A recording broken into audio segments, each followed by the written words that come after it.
Hey YouTube, how's it going? Like Cascade70 here. Today, in honor of 50 subscribers on my channel, I will be reading the 14th chapter of The Hunger Games Catching Fire, which has in honor to prep for Sunrise on the Reaping, the new Hunger Games book that will be releasing in March. 14. I remain at the window long after the woods have swallowed up the last glimpse of my home. This time, I don't have even the slightest hope of return. Before my first games, I promised Prim I would do everything I could to win, and now I've sworn to myself to do all I can to keep Peeta alive. I will never reverse this journey again. I'd actually figured out what I wanted my last words to my loved ones to be. How best to close and lock the doors and leave them Sabbath safely behind, and now the capital has stolen that as well. We'll write letters, Katniss, says Peeta from behind me. It will be better anyway. Give them a place of us to hold on to. Haymitch will deliver them for us if they need to be delivered. I nod and go straight to my room. I sit on the bed, knowing I will never write those letters. They will be like the speech I tried to write to Honor Rue and Thresh in District 11. Things seemed clear in my head, and even when I talked before the crowd, but the words never came out of the pen right. Besides, they were meant to go with embraces and kisses and a stroke of Prim's hair, a caress of Gale's face, a squeeze of Madge's hand. They cannot be delivered with a wooden box containing my cold, stiff body. Too heartsick to cry. All I want is to curl up on the bed and sleep until we arrive in the capital tomorrow morning. But I have a mission. No, it's more than a mission. It's my dying wish. Keep Peeta alive. And as unlikely as it seems that I can achieve it in the face of the capital's anger. It's important that I be at the top of my game. This won't happen if I'm mourning for everyone I love back home. Let them go, I tell myself. Say goodbye and forget them. I do my best, thinking of them one by one, releasing them like birds from the protective cages inside me, locking the doors against their return. By the time Effie knocks on my door to call me to dinner, I'm empty. But the lightness isn't entirely unwelcome. The meal's subdued, so subdued in fact, that there are long periods of silence relieved only by the removal of old dishes and presentation of new ones. A cold soup of pureed vegetables, fish cakes with creamy lime paste, those little birds filled with orange sauce, with wild rice and watercress, chocolate custard dotted with cherries. Peeta and Effie make occasional attempts at conversation that quickly die out. I love your new hair, Effie, Peeta says. Thank you. I had it especially done to match Katniss's pin. I was thinking we might get you a golden ankle band and maybe find Haymitch a gold bracelet or something so we could all look like a team, says Effie. Evidently, Effie doesn't know that my Mockingjay pin is now a symbol used by the rebels, at least in District 8. In the capital, the Mockingjay is still a fun reminder of an especially exciting Hunger Games. What else could it be? Real rebels don't put a secret symbol on something as durable as jewelry. They put it on a wafer of bread that can be eaten in a second if necessary. I think that's a great idea, says Peeta. How about it, Haymitch? Yeah, whatever, says Haymitch. He's not drinking, but I can tell he'd like to be. Effie had them take her own wine away when she saw the effort he was making, but he's in a miserable state. If he were the tribute, he would have owed Peeta nothing and could be as drunk as he liked. Now it's going to take all he's got to keep Peeta alive in an arena full of his old friends, and he'll probably fail. Maybe we could get you a wig too, I say in an attempt at lightness. He just shoots me a look that says to leave him alone, and we all eat our custard in silence. Shall we watch the recap of the reapings? Says Effie, dabbing at the corners of her mouth with a wide-lined napkin. Peeta goes off to retrieve his notebook on the remaining living victors, and we gather in the compartment with the television to see who our competition will be in the arena.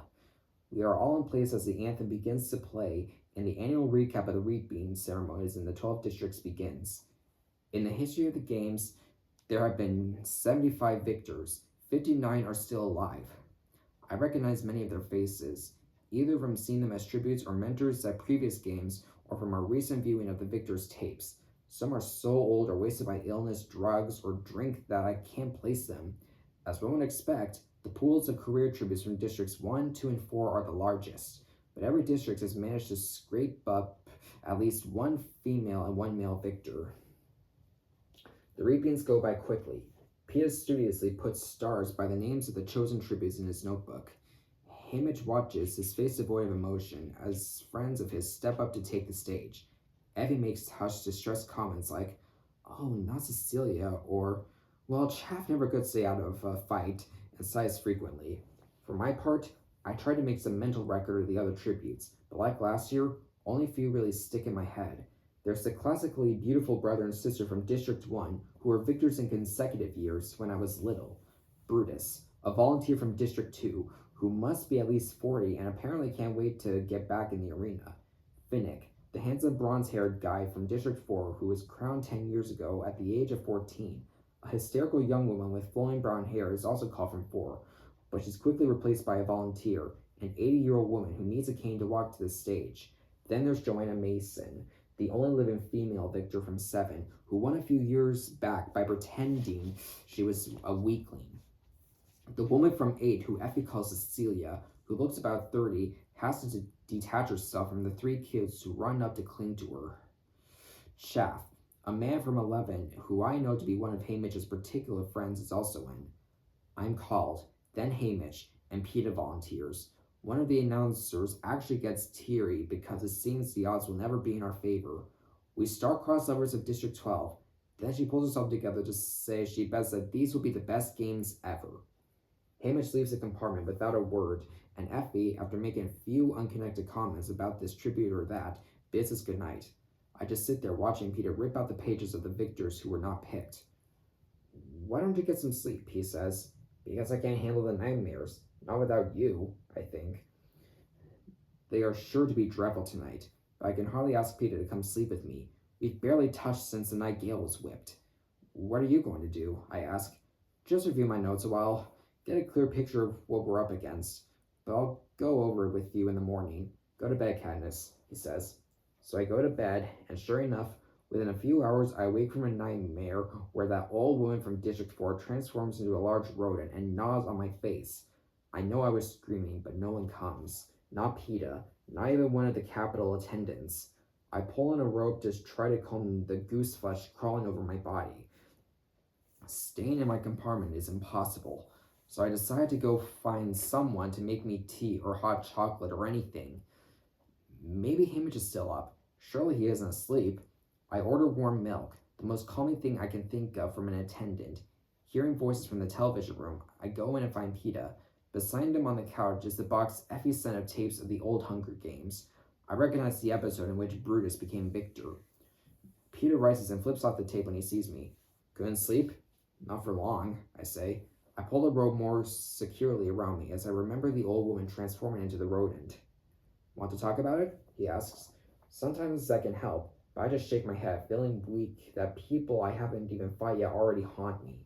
When Peta holds out his arms, I walk straight into them. It's the first time since they announced the Court of Quell that he's offered me any sort of affection. He's been more like a very demanding trainer, always pushing, always insisting Haymitch and I run faster, eat more, know our enemy better. Lover? Forget about that. He abandoned any pretense of even being my friend. I wrap my arms tightly around his neck before he can order me to do push-ups or something. Instead, he pulls me in close and buries his face in my hair. Warmth radiates from the spot where his lips just touch my neck, slowly spreading through the rest of me. It feels so good, so impossibly good, that I know I will not be the first to let go. And why should I? I have said goodbye to Gale. I'll never see him again, that's for certain. Nothing I do now can hurt him. He won't see it or he'll think I am acting for the cameras. That at least is one weight off my shoulders. The arrival of the Capitol attendant with the warm milk is what breaks us apart. He sets a tray with a steaming ceramic jug and 2 mugs on a table. "I brought an extra cup," he says. "Thanks," I say. "And I added a touch of honey to the milk, for sweetness. And just a pinch of spice," he adds. He looks at us like he wants to say more, then gives his head a slight shake and backs out of the room. "What's with him?" I say. "I think he feels bad for us," says Peta. "Right," I say, pouring the milk. "I mean it.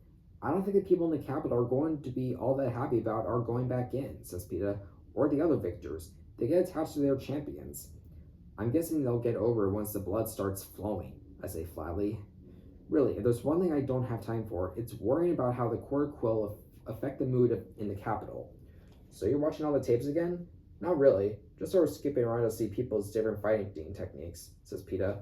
Who's next? I ask. You pick, says PETA, holding out the box. The tapes are marked with the year of the games and the name of the victor. I dig around and suddenly find one in my hand that we have not watched. The year of the games is 50. That would make it the second quarter quell. And the name of the victor is Hamish Abernathy. We never watched this one, I say. PETA shakes his head. No, I knew Hamish didn't want to. The same way we didn't want to relive our own games. And since we're all on the same team, I didn't think it mattered much. Is the person who won in 25 in here? I ask. I don't think so. Whoever it was must be dead by now, and if the only semi-victors we might have to face. PETA weighs Hamish's tape in his hand. Why? You think we ought to watch it? It's the only quell we have. We might pick up something valuable about how they work, I say. But I feel weird. It seems like some major invasion of Hamish's privacy. I don't know why it should, since the whole thing was public, but it does.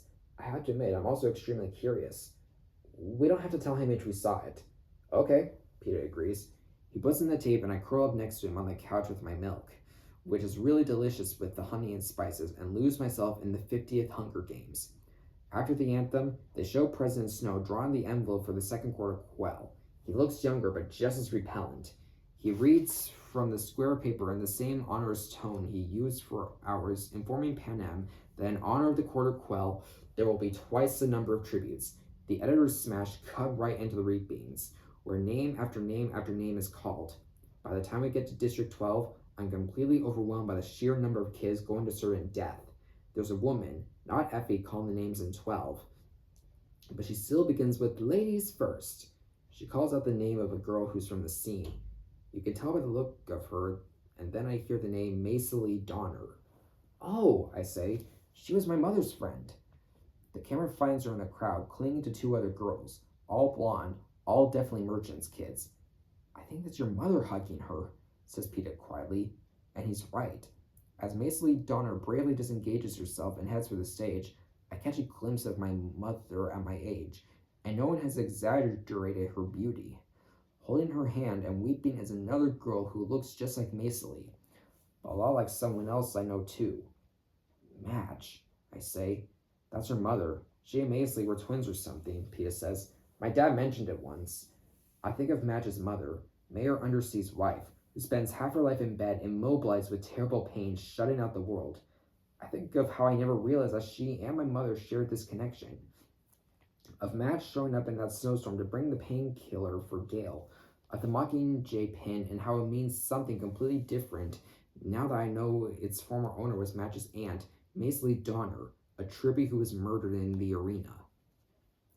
Hamish's name is called last of all. It's more of a shock to see him than my mother.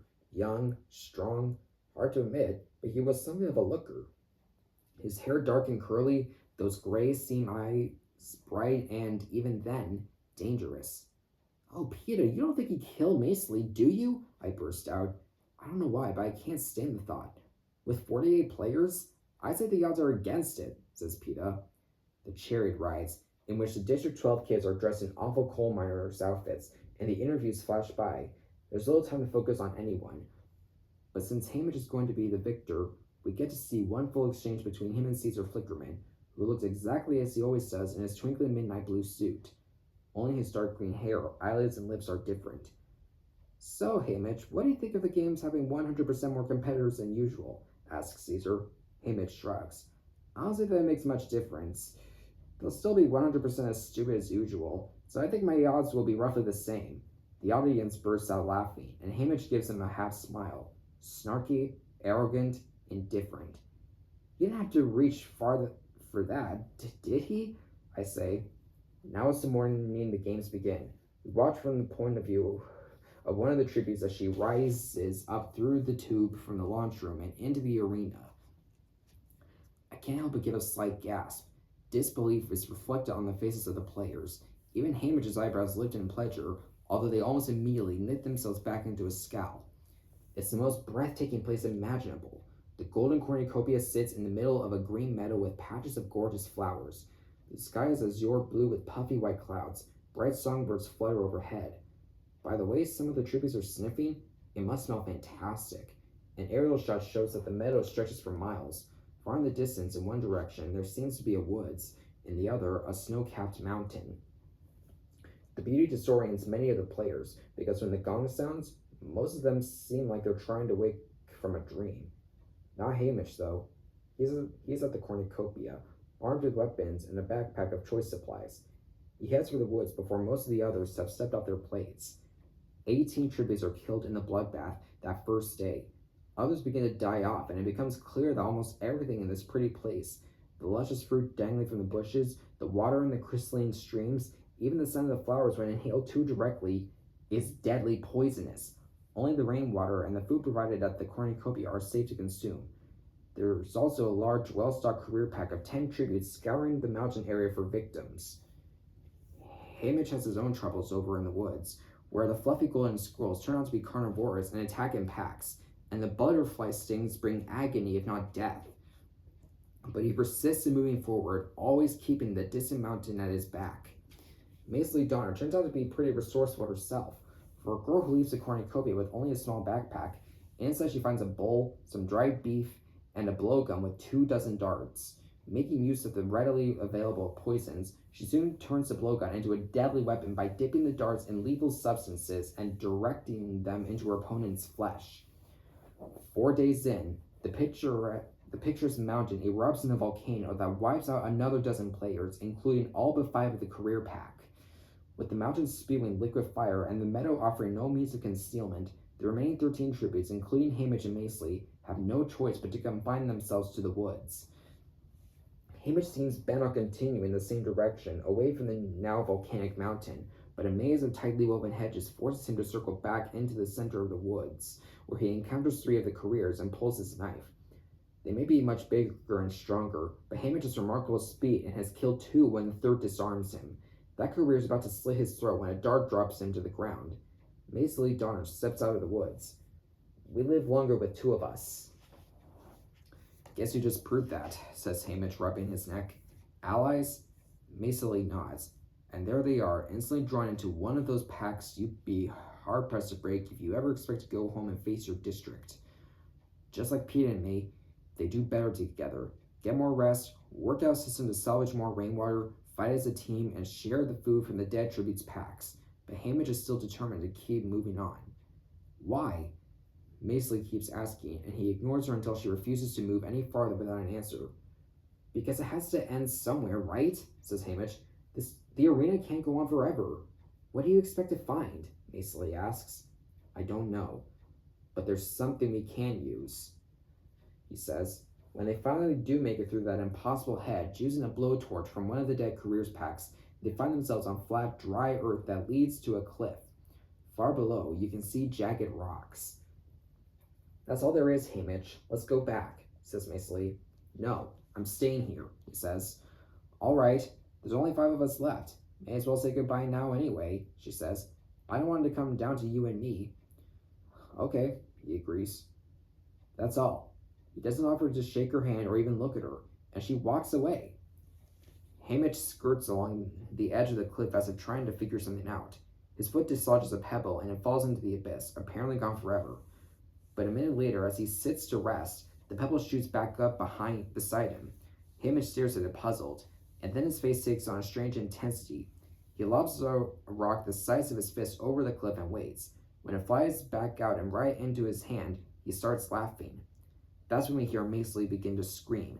The alliance is over and she broke it off, so no one could blame him for ignoring her, but Hamish runs for her anyway. He arrives only in time to watch the last of a flock of candy pink birds equipped with long, thin beaks skewer her through the neck. He holds her hand while she dies, and all I can think of is Rue and how I was too late to save her too. Later that day, another tribute is killed in combat, and a third gets eaten by a pack of those fluffy squirrels, leaving Hamish and a girl from District 1 to vie for the crown. She's bigger than he is and just as fast, and when the inevitable fight comes, it's bloody and awful, and both have received what could well be fatal wounds. When Hamish is finally disarmed, he staggers through the beautiful woods, holding his intestines in, while she stumbles after him, carrying the axe that should deliver his death blow. Hamish makes a beeline for his cliff, and has just reached the edge when she throws the axe. He collapses on the ground, and it flies into the abyss. Now weaponless as well, the girl just stands there, trying to staunch the flow of blood pouring from her empty eye socket. She's thinking perhaps that she can outlast Haymitch, who's starting to convulse on the ground. But what she doesn't know, and what he does, is that the axe will return, and when it flies back over the ledge, it buries itself in her head. The cannon sounds, her body is removed, and the trumpets blow to announce Haymitch's victory. Peeta clicks off the tape, and we sit there in silence for a while. Finally, Peeta says, "That force field at the bottom of the cliff. It was like the one on the roof of the training center. The one that throws you back if you try to jump off and commit suicide. Haymitch found a way to turn it into a weapon. Not just against the other tributes, but the capital too, I say. You know, they didn't expect that to happen. It wasn't meant to be part of the arena. They never planned on anyone using it as a weapon. It made them look stupid that he figured it out. I bet they had a good time trying to spin that one. Bet that's why I don't remember seeing it on television. It's almost as bad as us and the Berries." I can't help laughing, really laughing, for the first time in months. Peeta just shakes his head like I've lost my mind. And maybe I have a little. "Almost, but not quite," says Haymitch from behind us. I whip around, afraid he's going to be angry over us watching his tape, but he just smirks and takes a swig from a bottle of wine. So much for sobriety. I guess I should be upset he's drinking again, but I'm preoccupied with another feeling. I spent all these weeks getting to know who my competitors are, without even thinking about who my teammates are.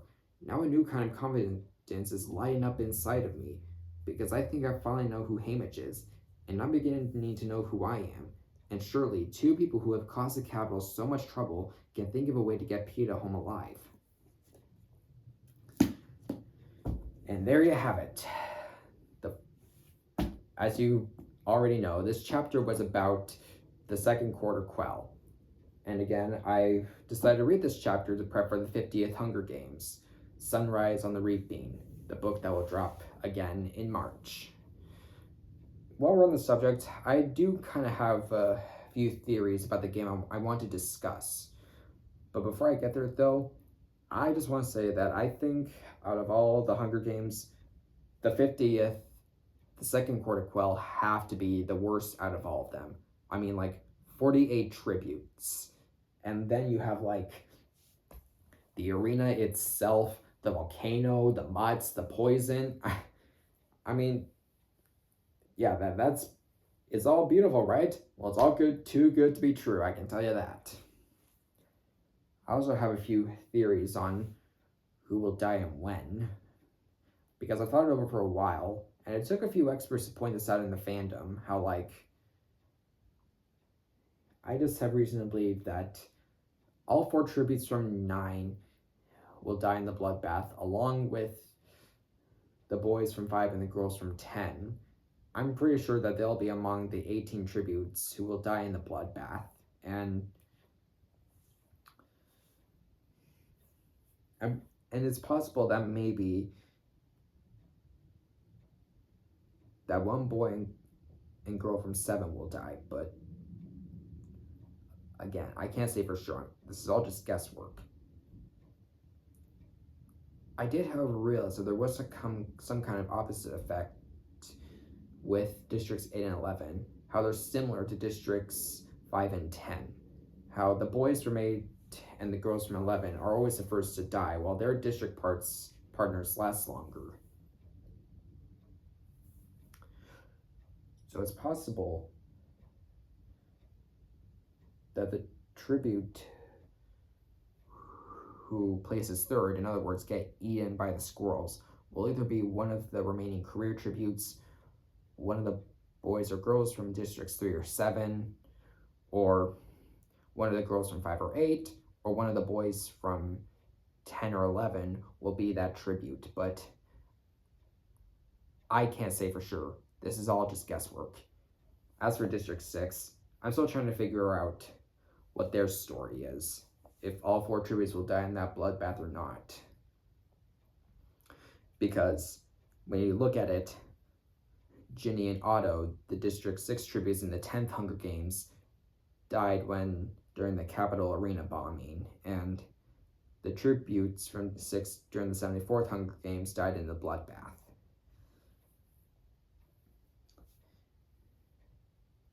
Not to mention, we're kind of getting some more background information on the tributes, but mostly District 12 because it's Haymitch's story, right? So, one of the tributes is like a sister to Haymitch. The other one is a compulsive odds maker that has to be a boy. And the third is the most stuck-up girl in town, which is probably Macy Donner, but I can't say for sure. And I don't even know if Macy is stuck up or not, but maybe she is. But if she is, it's probably from Haymitch's perspective.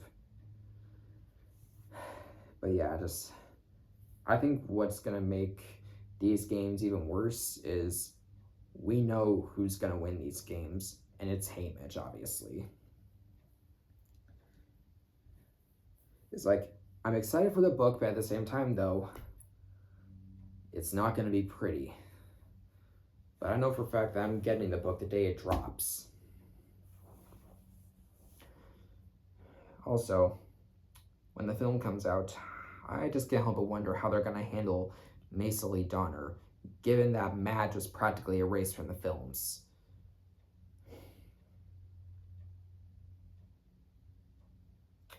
Yeah, a lot of information to take in. But again, thank you for the 50 subscribers to this channel. By the way, a lot of you people who watch my videos are unsubscribed. So if you like what you see and wish for more content, then be sure to hit the subscribe button. It'll help the algorithm. And I just want to say, happy holidays to every one of you.